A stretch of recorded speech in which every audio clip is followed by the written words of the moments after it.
welcome back to Catholic Family News. I'm Murray Rundus, the production manager and editor here at CFN, and I'm very glad to be joined once again by Robert Keim. He runs one of the greatest Substacks really on the internet via Mediaevalis, which talks about really all things medieval. You've also probably seen him on our Trad monthly roundtable that we held recently that you should also go check out on art and culture. So, Robert, how have you been? I've been doing really well, thank you. Well, to ask just a broad question to really start us off and sort of set the scene, when we talk about the medieval period, it's often given a wide variety of dates. You'll see some people point it to the fall of the Western Roman Empire to the fall of the Eastern Roman Empire. It comprised anything from 500 to 1,000 year period. And I wanted to ask you, well, what dates do you, maybe not even dates, what periods do you prefer when discussing the medieval period and pinpointing, well, this is medieval versus, well, this is Renaissance or classical? And what is it about that large span of time that gives it that commonality that we can say this is medieval and this is not? Right. So, of course, real life boundaries between social movements or cultural experiences don't follow the kind of textbook definitions as neatly as we would like them to. So it's good not to be too rigid. Kind of as you're implying, people have this maybe somewhat vague idea of when the Middle Ages was, and in some ways that's justified, though it's pretty well recognized by scholars that the Middle Ages is kind of the 5th to the 15th centuries. That I think is the easiest way. It's easy to remember because you've got 5 and 15. So I say from the 5th to the 15th centuries, we can think of as the Middle Ages. Maybe by the 6th century would be more firmly within the medieval period. And then certainly there's a lot of residual medieval culture that we could find beyond the 15th century in very rural areas, even into the 16th and 17th centuries. You would still have a lot of the medieval experience or medieval mindset, so to speak. But if we want to be kind of conventional about it, we could say from the 5th or the 6th century to the end of the 15th century. And for an English-speaking audience or an English-speaking community, we would often associate the end of the Middle Ages with kind of the arrival of the Reformation in England. So that's often a good natural boundary when we're talking about specifically English culture. And what was the second part of your question? Well, so if we still give it a large amount of time like that, and of course it gets fuzzy at the beginning and end of the period as you mentioned, but what is it about that period that makes it that we can say this is medieval? What is it about all of that, those hundreds of years? What's the commonality there? Well, I think the kind of tagline for my Substack publication is medieval spirituality for the postmodern world. And I think that spirituality really is the key. If we want to think about what makes the Middle Ages a coherent era, epic in Western civilization, in Western history, we can think about the spiritual experience, which of course was diverse, which of course developed in many ways over the course of a millennium, as we would expect. 1,000 years is a very long time. But nonetheless, there is certainly a strong sense of unity, not uniformity, but unity in how communities and societies practice their religion, how they experienced themselves as part of a spiritual world, as part of a spiritual cosmos, and the approach to the practice of religion as an embodied phenomenon and as a fundamentally social phenomenon. And I think that another thing that I like to say about the Middle Ages, and of course, we don't want to idealize, but we also want to recognize when there's a lot of good happening in a culture or in a society. And there was a lot of good happening in the Middle Ages. And one reason for that is because this was a time when, I think more than in other cultures and other eras, this is a time when people were operating from first principles, when first principles were the foundation of social action, of social organization, of religious experience. And I think we could also use that as kind of a unifying element or a unifying factor, is that we see throughout the various domains of medieval society, we see a sensitivity to the role of first principles in building a prosperous human life. Mhm. Yeah, I think that was one of the most interesting points you made on the trad roundtable, is talking about these philosophical principles. And that, if we can break that down for a second, I think when we think about the medieval philosophy or these medieval principles, people often look to St. Thomas Aquinas, but that's quite later on in the medieval period, and where he sort of restored Aristotle, taking it from the Arab Muslims, this sort of distorted view of Aristotle, and actually baptizing it. But before that, of course, there's a lack of Aristotle. And so where did these people get their first principles from, if not from, at first, St. Thomas Aquinas and Aristotle? Yeah, that's an excellent question, an excellent point that needs to be more widely recognized. Is we have this very strong tendency to associate, for example, medieval philosophy with St. Thomas Aquinas, for example. Now, the first thing that can help us to remember, kind of the proper configuration, the proper philosophical or ideological configuration in the Middle Ages, is that we can divide it into the early Middle Ages, the High Middle Ages, and late Middle Ages. Mm. And what is so interesting to me is that people, popular culture, but even people of a more Christian disposition, they tend to associate the Middle Ages with the late Middle Ages, when in fact this is a relatively small section of the medieval period. And it's also a section in which cultural experience was gradually um, approaching what we would identify more with the Renaissance or with the early modern period. So what I mean by that is that we often think of the Middle Ages as a section of the Middle Ages which is in some ways less medieval than other sections, less medieval than the early Middle Ages or the High Middle Ages. So exactly. So Aristotle, for example, was not really known during the earlier portion of the Middle Ages because literacy in Greek language was almost non-existent. It's hard for us to imagine, for example, now that Homer's great epics, the Iliad and the Odyssey, were not really known. Even Dante wasn't really familiar on any sort of thorough level with the great masterpieces of Homer, because Greek literacy was not really a part of medieval culture. That came back to Europe with the Renaissance. So Aristotle is not readily available to medieval scholars, and we have philosophers like Thomas Aquinas bringing back more of the Aristotelian concepts and methods. But so like you said, what's happening before this? Well, for one thing, we can recognize that philosophy just wasn't really quite it didn't have quite the status that it did in the later Middle Ages.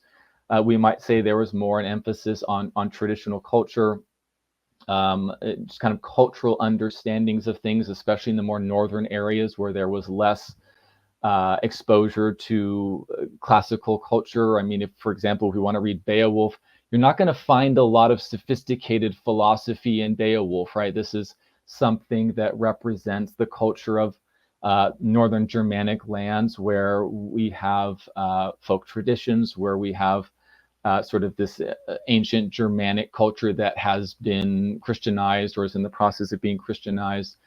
But we do have influences from ancient philosophy or from ancient learning in general, but those are going to be coming more from the Roman tradition, with people like Boethius, who are transmitting ancient wisdom and ancient learning to the Middle Ages. He's very much a transitional figure who helps to bring some of that ancient knowledge into medieval culture. But when we speak of people like that, we're thinking more about what we might call Romanitas, right? Like the national character of the Roman of Roman society, this awareness of certain virtues that were prominent in Roman culture.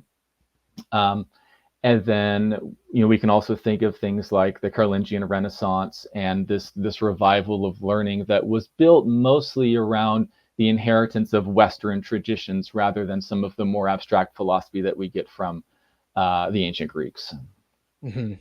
Yeah, I think that that point you brought up about Romanitas is extremely important, because I think that has to do very much so with Catholic identity, how we see ourselves, and I think that plays um, into Western culture in general. If you can, for our audience, break down what exactly we mean when we're talking about Romanitas, and further than that, if we can also say when we look at something like the architectural designs of the Middle Ages and the medieval period and things like art, do you think Romanitas had a an effect on transforming the art, transforming the architecture to make it more Roman than anywhere else in, let's say, the East, for example? Absolutely, yeah. So Romanitas is a way that we think about kind of the idealized character of a Roman or of Roman society, and like so many other things, it can be a little bit oversimplified, or this can become more of an ideal than a reality. But Mhm. nonetheless, I mean, Romanitas was something that we do see in ancient Roman culture. Uh, Perhaps the most famous example is Aeneas in the Aeneid. He this is pious Aeneas. That's his fundamental characteristic, is that he has pietas. And pietas, maybe we could think of pietas as the essence of Romanitas. That might be too strong, but it certainly is a central characteristic of Romanitas. And when we say pietas, we don't mean piety.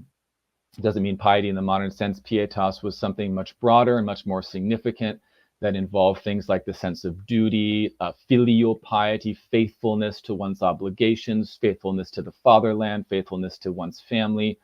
It's a much more elevated and all-encompassing virtue than modern religious piety.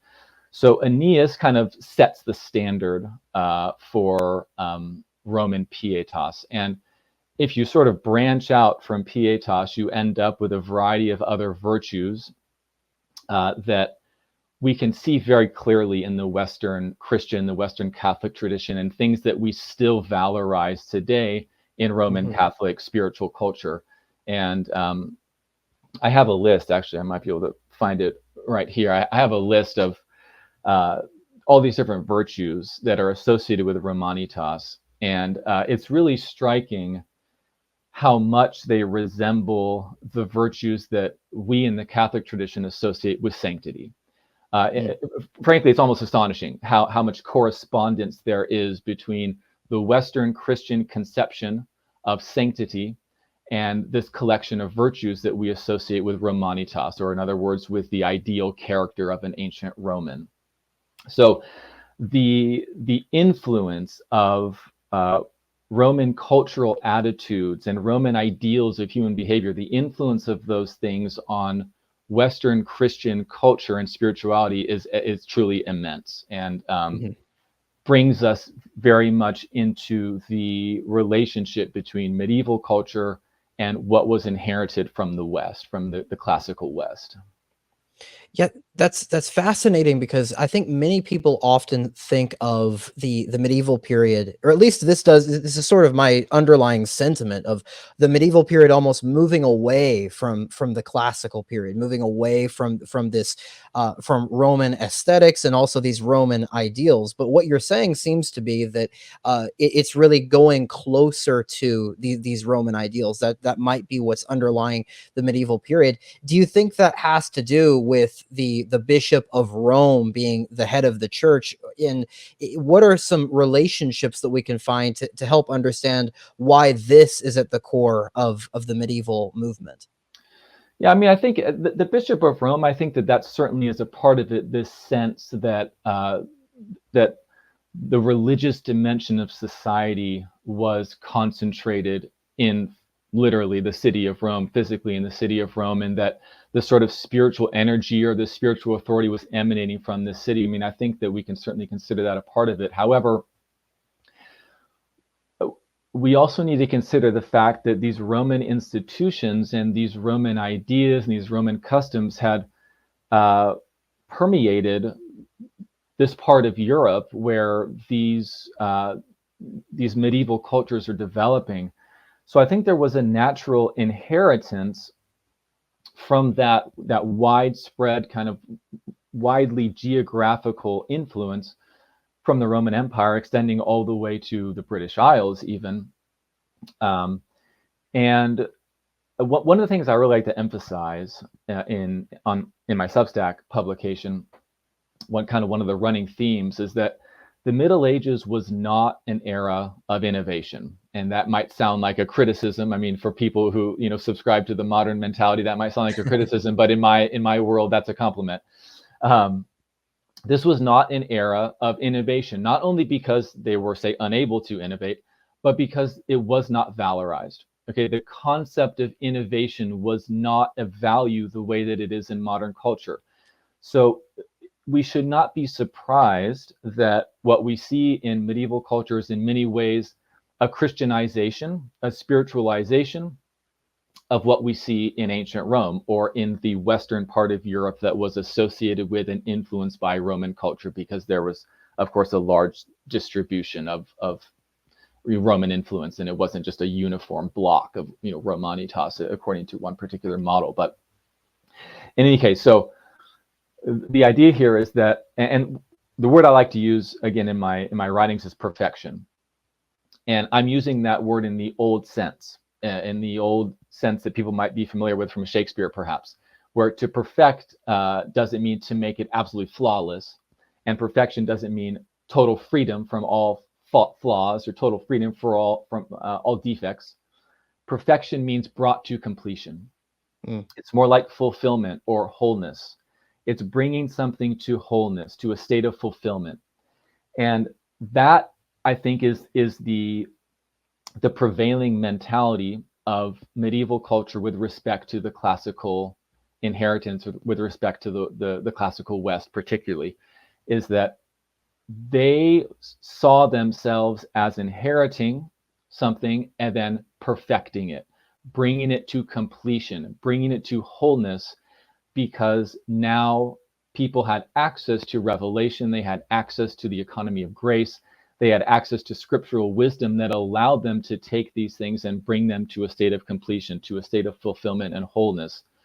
And in fact, I was just writing about this for one of my recent articles. St. Augustine in The City of God discusses models of time, cyclical time versus linear time, and he kind of disparages ancient notions of cyclical time, in which time tends to repeat itself in an endless pattern, an endless cycle. And he quite simply says the philosophers, respectable philosophers who held these ideas, the philosophers did not have access to divine wisdom. And they ended up with ideas like this, which to him were kind of preposterous. But that kind of captures the idea, is that there was wisdom, there was virtue, but there was an absence of grace and an absence of supernatural wisdom and an absence of revelation. So the medieval societies saw themselves as being able to now complete those things, to fulfill them, to bring them to a state of perfection. Mm-hmm. You mentioned the cyclical time. That's something, the more and more I study, I realize that in our modern culture, and if we even look back to Romanticism, that's something we have strayed away from the Christendom's idea of. You see something like Richard Wagner's work, the Ring Cycle, where everything is sort of moving in circles. It is a sort of pagan idea, and it's something we've gotten away from. But that leads us to ask the question of, well, how did we get out of this medieval period? And you mentioned that it comes sort of naturally for English speaking people to say the medieval period came at the end of it ended with the Reformation or the Protestant revolt. Do you think that's a true characterization? Do you think that the medieval period really did end? We stopped seeing that moving to perfection with the Protestant Reformation or revolt? Well, there's a phrase I read once in a book about the Middle Ages where the author wrote, to an extent, maybe to a very large extent, we could say that the Middle Ages, quite simply, if we want to try to boil it down to its essence, and this was not a particularly religious book. This was a fairly kind of secular mainstream book about the Middle Ages. If we want to boil it down to its essence, we might say that the Middle Ages is the destiny of the Roman Catholic Church, meaning that this period was in many ways the civilizational expression of the Christian religion, which we now call the Roman Catholic religion. So that leads to the question of, can the Middle Ages exist in the absence of a religious experience that is relatively uniform in its Catholic beliefs and its Catholic practices and Catholic spirituality? And we don't even need to be, necessarily need to be really strict about doctrine in this sense. And what I mean is that people might say, how concerned was the average person with these detailed doctrines anyway? That's a debatable question. It's not easy to answer, but some might argue, okay, the peasants in northern England were not actually squabbling over fine points of doctrine that the clerics and the reformers were squabbling. But in some ways, that's not the essence of the issue. The essence of the issue is their religious practice, the way that they engaged with those doctrines that maybe were in some cases not particularly crucial to them on an abstract or theoretical level. But, and Eamon Duffy, a historian, has written about this, about how a vibrant religious experience was, in this case, in England around the time of the Reformation. And the practice of religion at this time was so interwoven with medieval culture as we understand it, with the medieval experience. I think that we could pretty confidently say that as those practices begin to unravel, as those traditional Catholic devotional and spiritual practices begin to unravel, there's really no way for medieval culture as we understand it to survive. We have to expect that at that point it will turn into something else. And that is essentially what it did. And it's not a coincidence that the transition to Renaissance culture, early modern culture, coincides with the Protestant revolt, the Protestant Reformation.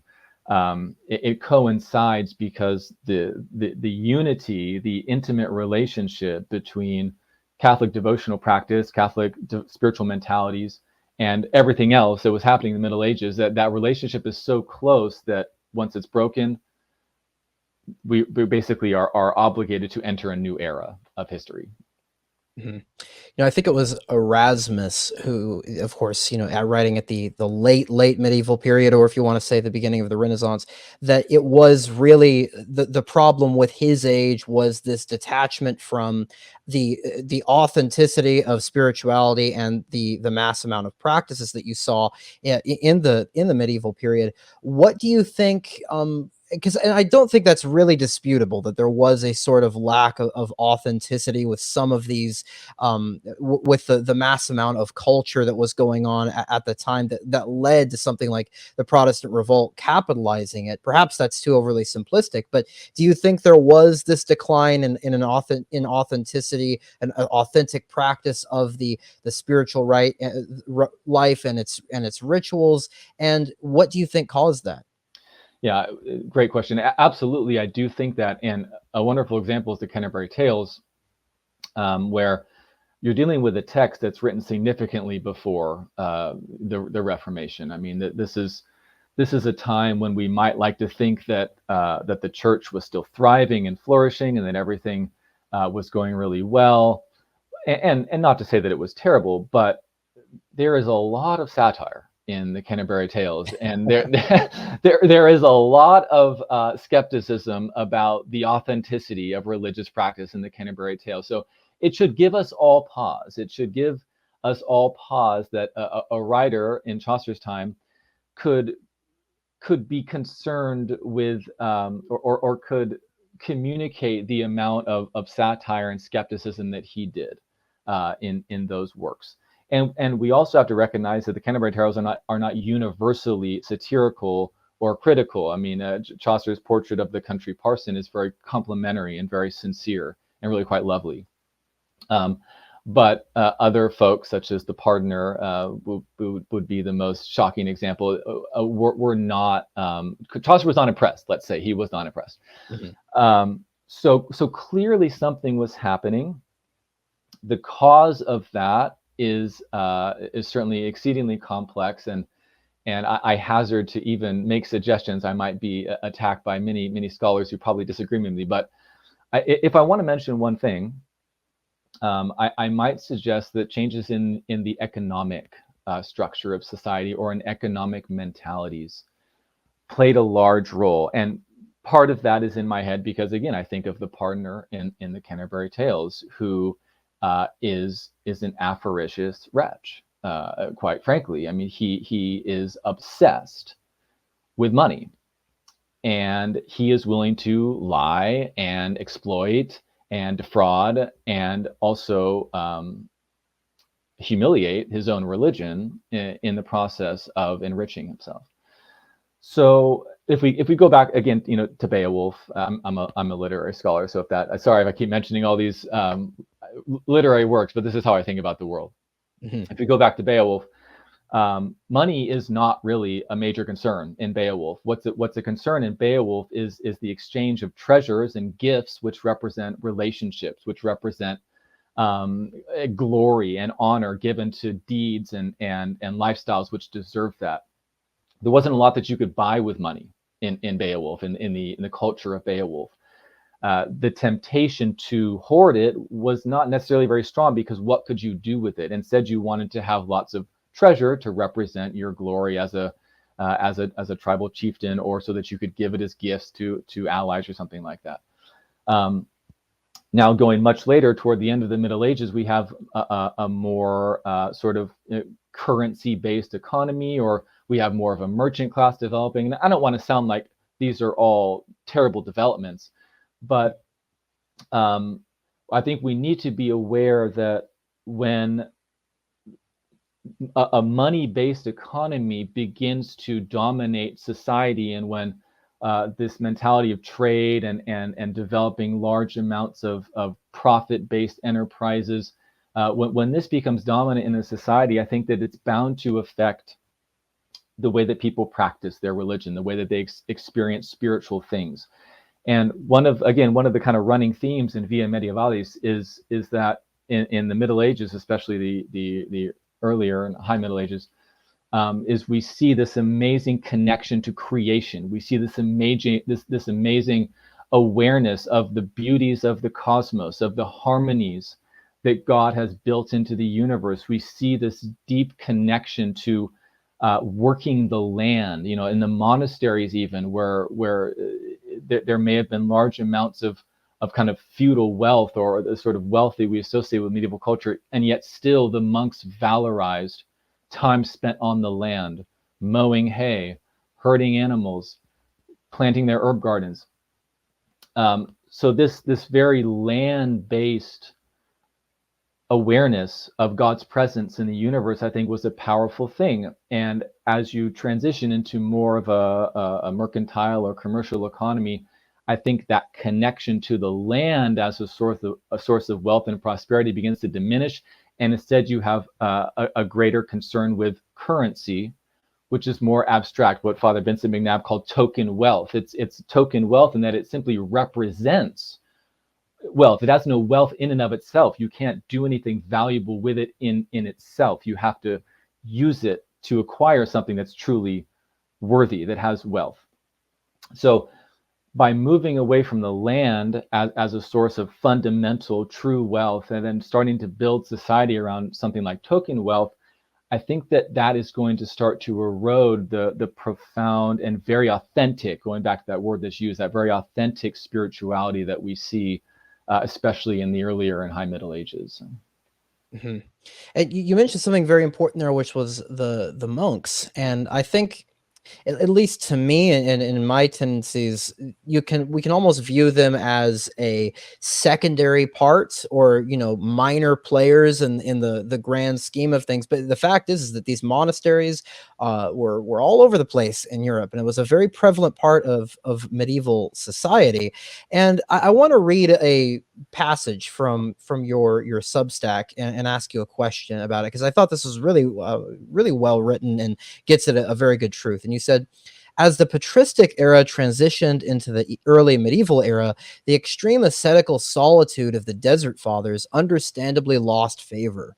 Religious fervor naturally cooled, Roman virtues of moderation and prudence filtered into spirituality, and Christianity so thoroughly merged with European social structures that the church was soon filled with countless ordinary believers who had not the slightest interest in exotic deserts, agonizing solitude, and astonishing feats of self abnegation. Nevertheless, monastic life never lost its connection with the ideal, even in the West, and even in the famously moderate monasticism that emerged from the rule of Saint Benedict. I think it's interesting that the rule of Saint Benedict is proposed as sort of moderate. I think the modern ear might recoil at that, but it Definitely. asks a good, interesting question of, well, this is an innovation of sorts. We have a transition from the Desert Fathers and these ideals set from the Desert Fathers and the early church fathers, put into real practical ways in the monastic life of Western Europe. Uh, how do we balance saying, well, this is an innovation, this is something that had to spring up, with saying that we need to restore tradition? I hope you get the essence of my question there. How do we justify an innovation like this when it's such a radical innovation? Yeah, that's a wonderful question. I would say the justification is the best justification that we ever have for innovation, which is absolute necessity. Mm, What St. Benedict saw, quite simply, is that only a tiny fraction of the human race can ever endure the monastic experience that the Desert Fathers were demonstrating. And he was not satisfied with that. Now, keep in mind that Saint Benedict lived as a hermit, for years, and certainly placed great value on that sort of monastic experience. But he viewed the eremitical life as something that was, frankly, I think, beyond the abilities of most, but more importantly, something that needed to be prepared for through communal life, through the communal monastic experience. And so if we want to talk about innovation, what we see here is Saint Benedict fired up with his spiritual zeal and desiring to see a greater union between mankind and God. But he understands that what was happening in the desert in the East was something that was not only beyond the abilities of most, but was dangerous. He saw that as actually dangerous because, like anything else in life, if you face a challenge that you are not strong enough to endure, if you try to lift a weight that you cannot safely lift, then you are endangering yourself. And he wanted people to be able to have this full experience of the gospel, this radical experience of the gospel, but he wanted it to be done safely. And he also wanted to have a place available for those who simply would never be strong enough to face the temptations and the ascetic struggles of the desert life, of the raw monastic life. So, like I said, so again, innovation. I think what we see here is the genius of the medieval spirit, not seeking to innovate for innovation's sake, and also not seeking to replace what came before. In St. Benedict, there is no desire to eliminate or to replace what the fathers demonstrated to be a holy and Christian life in the desert. Instead, what he did was come up with something new that would make that possible, which in a way is saying that he sought restoration. And again, that's one of my themes. Not innovation, restoration, but sometimes restoration involves new approaches and new techniques that make restoration feasible, that make it achievable. And here we see some of that Romanitas, some of that Roman wisdom and virtue, prudence, moderation, practicality. The life of the desert is a beautiful thing. The life of the desert is a holy thing. But we need to get there alive, and we need to survive it. And in order to do that, we might need to come up with some new ideas and some new techniques first. And certainly another one of those things is another development we saw in the medieval period, which is the mendicant orders, and that's something I've seen a increase in critiques coming from Eastern critics and even more liberal critics seeking to figure out, what's going on in today's world because how I view it is there is something very unique about the Western church, the West in general, which is having with the people we idealize as heroes, as saints, we make them intrinsic.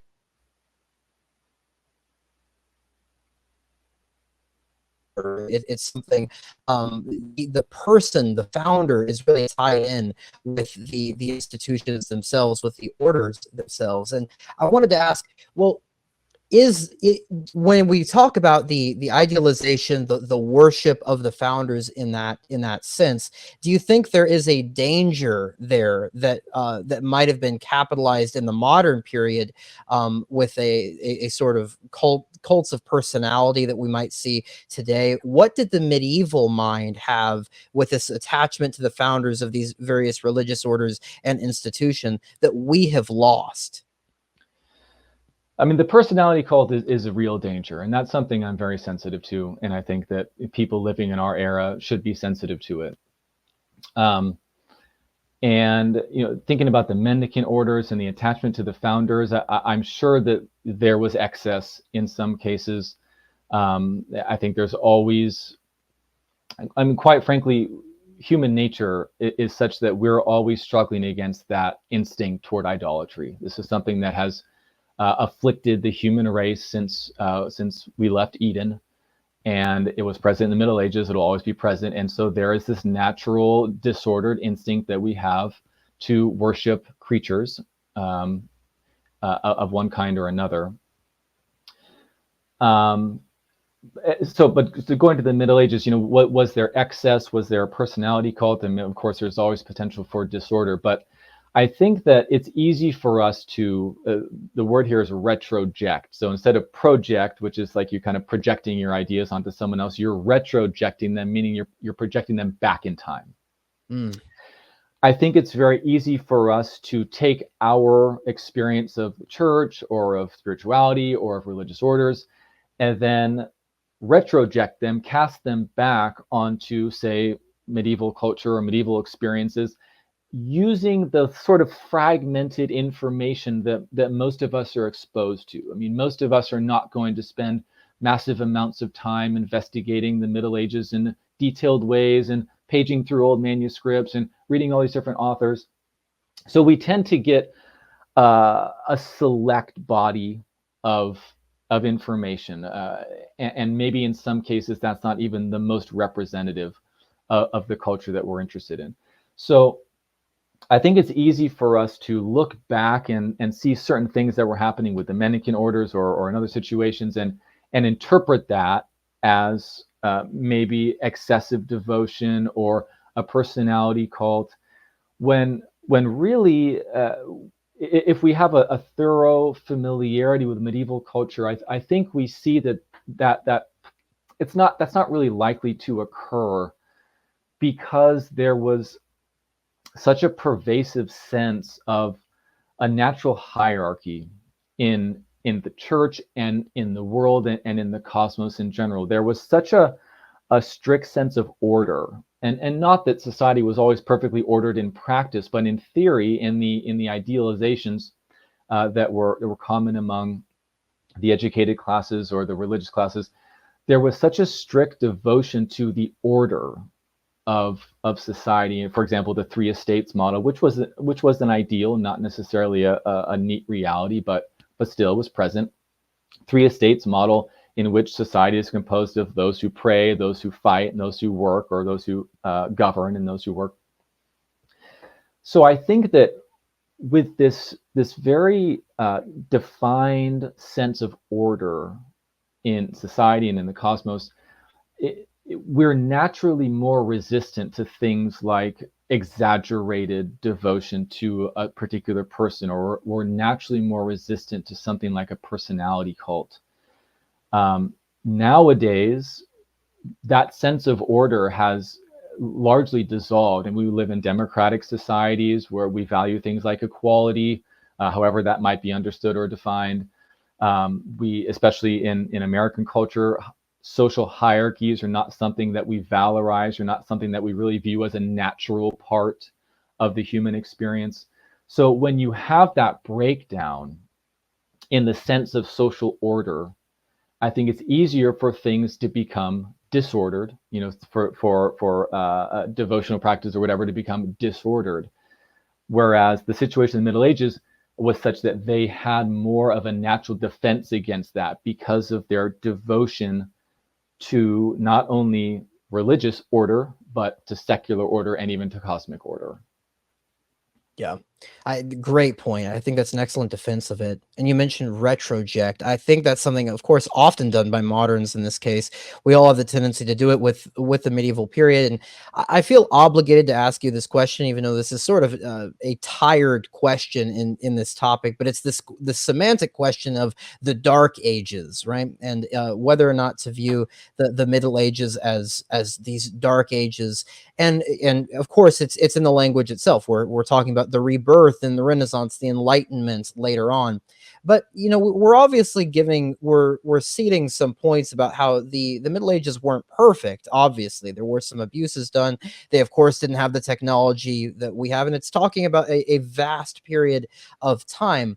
Do you think that is a semantic battle worth fighting? And do you think that we could maybe cede that early on in the Middle Ages, that might have been in the medieval period, that might have been a dark age when the later Middle Ages weren't? Do you think that's the path to go to, or do you think we should sort of die on the hill that these weren't the Dark Ages, these were something else entirely? Here's what's great about that is that we don't need to die on that hill, because frankly, scholars don't even really take that seriously anymore. You do not see that terminology used to any large extent by scholars, and that includes secular scholars. The term originated in a pejorative context, right? It originated at a time when it was assumed that the Middle Ages were primitive and barbaric and nasty, brutish, and short, to use a famous phrase. So there certainly is a lot of baggage in that term. But like I said, we fortunately no longer really have to die on that hill, because the scholarly community, I've got books right here that modern scholars, secular scholars, with so much respect and appreciation and affection for the cultural developments of the Middle Ages, for the artistic developments, for the laudable aspects of society. And of course, wasn't perfect. A lot of things that we could complain about, or that we could lament. But this idea of the Dark Ages does not need to apply to any portion of the Middle Ages. However, I'm going to also turn this on its head a little bit. I personally love the term Dark Ages. I don't use it because people they would understand it in the wrong way. I love the term Dark Ages because, let me give you an example. When I walk into a church that is shining with long rows of electric lights, all I can do is look around at everything in that church. I'm easily distractible. Okay. If I walk into a church that's dark and there are a few candles lit at a side altar, at a devotional statue, I can pray in that church. The Dark Ages was an age in which you could pray because there was enough light to excite a sense of wonder and mystery, but not so much to dazzle your eyes with all the things that the world offers us. And I think in some ways, ironically, the Dark Ages is a perfect designation for the Middle Ages, because first of all, we have the natural antithesis of light and dark. What is dark without light? If there's dark, there's light somewhere. And furthermore, the Enlightenment, to take a counterexample, the Enlightenment is a time when the eyes are so flooded with the light of the world that the light of God is not so easily seen. Mm. And the mind is so flooded with worldly knowledge that the wisdom of God is not so easily felt. So to me, the Middle Ages, in many ways, yes, this is a dark age. This is an age that is dark like an old church is dark. This is an age that is dark like a campfire folk song session is dark. Folk songs sound a lot better when all you've got to light the guitar is a campfire. Mm. And I like that campfire experience a lot more than being in a shopping mall in which everything is glittering and glowing with electric lights. So people, one thing I'll say about the Middle Ages is I think that people were praying a lot more. Maybe it wasn't the perfect prayer in every case, but I think there was a lot more prayer in the Middle Ages than there was in the Renaissance or in the Enlightenment or in modernity.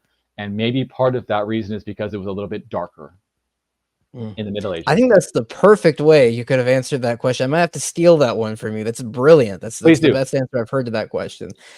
If we can sort of wrap things up with this. I think there's a question that's going to come up, and we've touched on it a little bit in this show, which is, well, how can we apply the Middle Ages today? And that's obvious. That's a huge question. You know, we could have many different shows on that, but you know, you mentioned that it's the destiny of the Catholic Church, and that means it's not isolated to one particular period. And you know, we have to sort of look at the spirit of it rather than trying to nail it down to one date, one period in time. What would you say is, broadly speaking, is a way that we can bring about the medieval ages, not just in a sort of live action role play sort of sense, but in a real sense where we embrace that destiny of the Catholic Church? Yeah, it's a difficult question to answer, isn't it? Because one, there's so much to say, and two, there's so little to say because that era really has come and gone, and it's not likely to be reinstituted anytime soon, at least not in visible form. Nonetheless, this is something that I emphasize in my writings. I don't want Via Mediaevalis to just be something that is in the distant past and we can just be nostalgic about it and lament our everything that we've lost and bemoan our fate to live in the modern world. I mean, life is still a wonderful thing. I think the world is still a beautiful place, and I'm glad to be alive, and I'm glad to live when I do because this is where God put me. So what are we going to do with the Middle Ages to enrich our life today, right now, because we can't go back and because they're not coming to us? Again, there's a lot to say. I write about this consistently to try to make the newsletter relevant and engaging and meaningful. One thing that we can do, I'll go back to the Dark Ages, is I think we could darken our lives a little bit. And what I mean by that is make them a little bit more conducive to prayer. And darkening our life may not mean necessarily turning off lights, though I think it would mean turning off screens a lot more than we do. And I think that nowadays the worst type of light is not the type that comes from the light bulb, it's the type that comes from a screen. And we're using screens right now. It's inevitable, we can't escape it, but we certainly can diminish it and try to darken our lives a little bit from the glow of technology, not just so that we can say we're doing it, not so that we can say we're not using technology, but so that we can pray. So that we can pray more like they did in the Middle Ages. And another thing that I'll say to build upon that is that we could spend more time with Holy Scripture and with the Psalms. One tragic thing that came with the end of the Middle Ages was this sort of bifurcation. You know, there's the Protestant scriptural religion, and then there's the Catholic non-scriptural religion, which of course is not legitimate because the Church and the Catholic religion are also scriptural. So we can spend more time with Scripture, but not studying it, you know, necessarily for the purpose of refuting arguments or something, but experiencing it as mystical literature that gives us insight into transcendent realities, that integrates us into sublime experiences that are difficult to access when we're sort of enclosed in this very modern industrial technological world. We can spend more time with the Psalms, which were absolutely pervasive in medieval culture, not just for the monks, not just for the clerics. The laity were praying the Psalms, they knew the Psalms, they experienced the Psalms in various ways, so we can spend more time with Scripture and more time with the Psalms. But again, not just as something to be studied and maybe used for the purposes of defending our religion. Not that that's bad, but right now what I'm emphasizing is using Scripture as a literary experience and as something that helps us to pray in the full sense of the word. And then I guess lastly, I would say that we can also consider the simplicity of our lives. We all have different constraints and restrictions that we face as modern people living in the modern world.